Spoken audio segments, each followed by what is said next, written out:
Hi everybody and welcome to another edition of Between the Sheets with Spike. I'm here in my bed by myself. I am waiting for two gentlemen to come over and a possible lesbian. I don't know. That just sounds wrong. Yeah, two of them are going to get in my bed.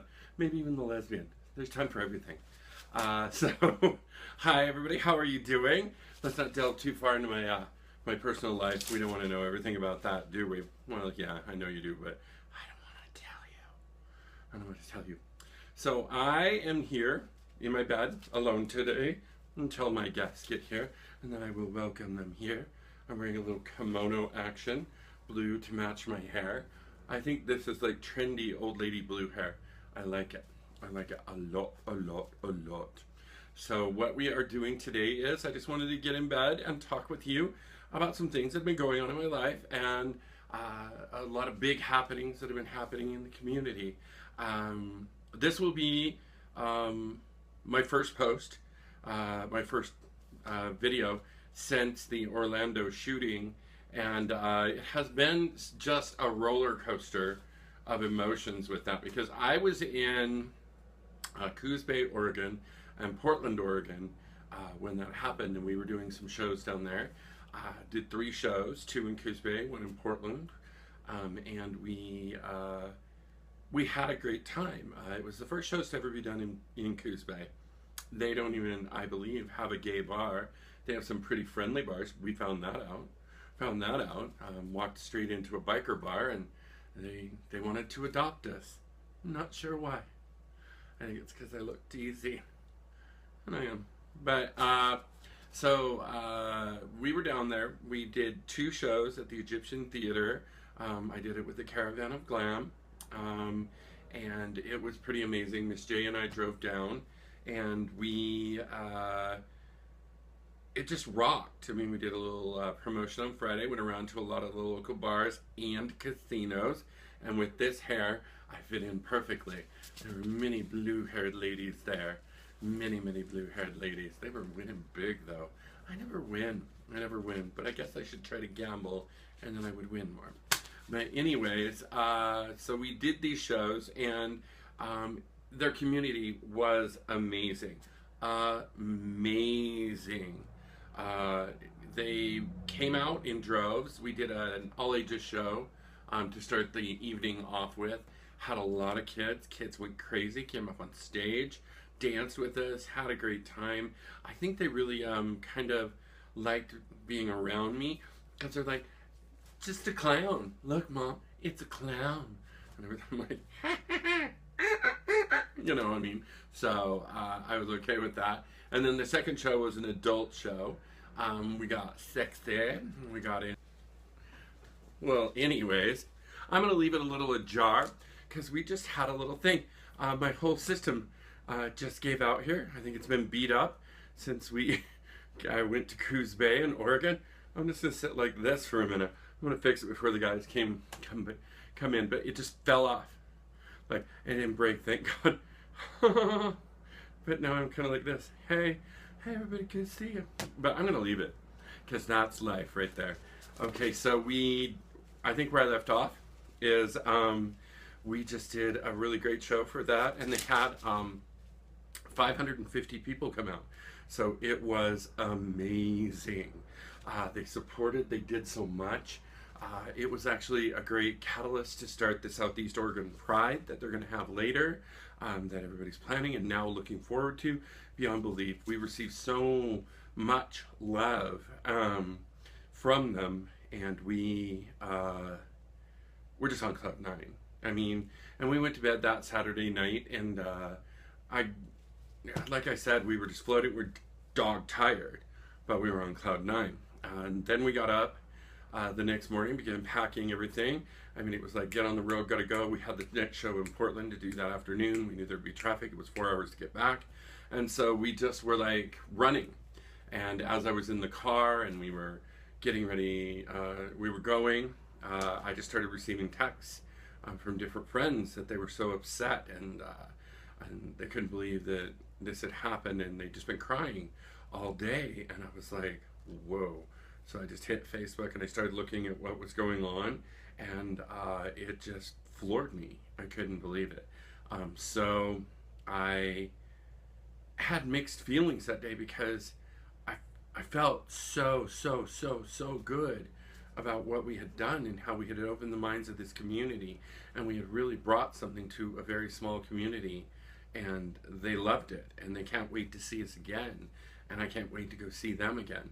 But the big thing about it was is that then I had to be like snapped back into reality that there are awful people in this world that do awful things, and for it to happen to so many of my brothers and sisters out there, when they're out celebrating that feeling that I was having, that very beautiful, prideful feeling, I couldn't take it. I didn't know how I was feeling. I wanted to be happy, but I knew that I was I was just dying inside. And so, um, as the day went by, we had to check into the hotel. We had to get our stuff in. We had to maybe grab a burger. We had to like start slamming a face on and try to get down. We were late. Sorry, divas. Sorry, honeybees. Sorry, Bolivia. We did not want to be late. We are not those type of queens. But you know, so much was going on, and it was just a strange day. And they actually started the show a little bit late, and the reason why is because they were raising money to send to Orlando, and the two queens, Bolivia and Honeybee, raised $1,000 just by donating their tips and passing the jar around to get money, and I loved that. I mean, I was so thankful to walk into another community and see how loving they could be, and to see how much they cared. And it had been a hard day for all of them. I mean, you don't know how many times I heard from a queen, almost cried my liner off, been crying, had to fix my makeup, and I even tried to get on and say something Facebook Live and tell the world kind of how I was feeling that day. And halfway through it, I just got choked up. Couldn't take it at all.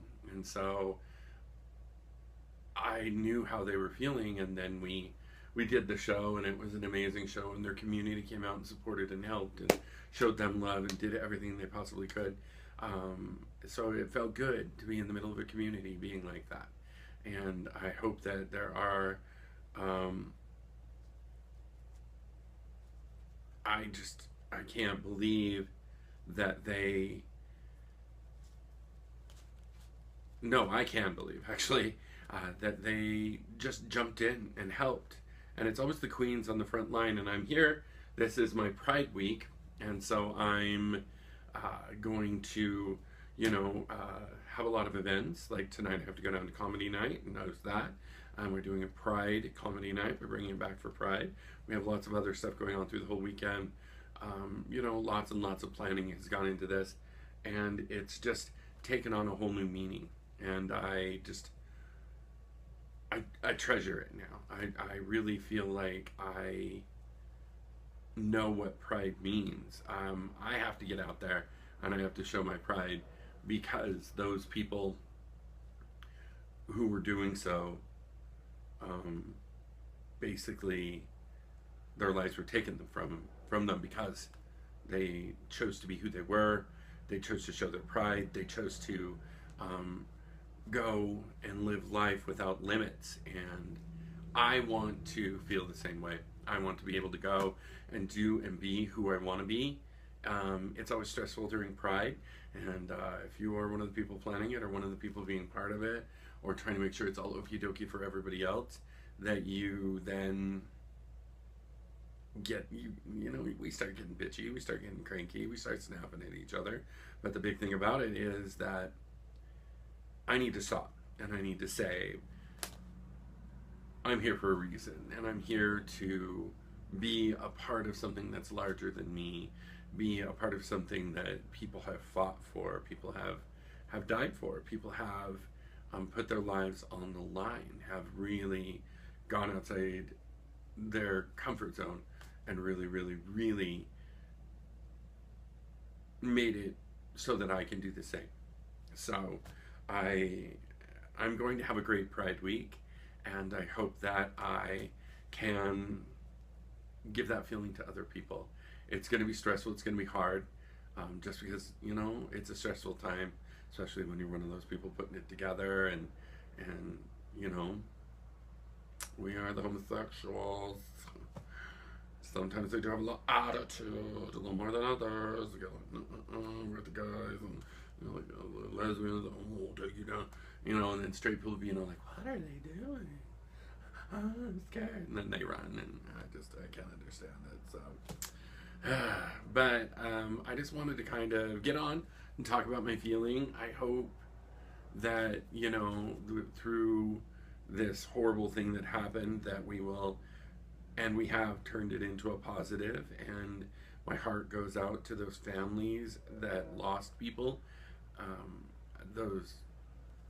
their partners, their children, their families, mothers, fathers, that don't have these people anymore because they chose to be who they wanted to be, and I salute them, and I hope that I can give back to my community, because I care about my community, and I want to have them care about their community as well. So, love you. Watch, like, and subscribe. Just hit that button. Subscribe. That's all you have to do. And I'll be posting more videos, going back on the road. Going to talk to a whole heck of a lot more people. Got to get up to Boise, see one of my girls there, and talk to them. And I'll be posting on my Facebook page, Casey Wynn, or Spyke Naga. You can find me either way. And on my Instagram, Casey Wynn Spyke Naga, all about what's going on with Pride. So, love, be who you are, and remember that kindness is not an act, it's a lifestyle.